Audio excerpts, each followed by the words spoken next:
How to remove your PayPal account limitations. Hi guys, welcome to our channel. Let's begin. In this video, I will guide you step by step on how you can remove your PayPal account limitations.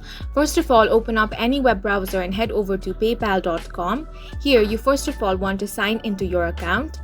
Once you have been signed in, if it shows we want to confirm that the information in your PayPal account is accurate, as we notice some suspicious activity in your account, then in this box you want to click on the option of see details to provide the requested information. Here it says we need some information from you in order to verify your account. So now you want to click on the option of resolve.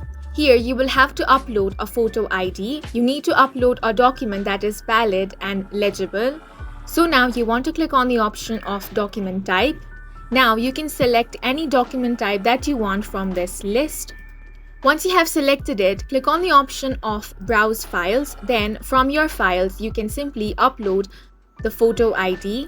Once you have uploaded the photo, click on the Submit option. And as you can see, the information has been submitted.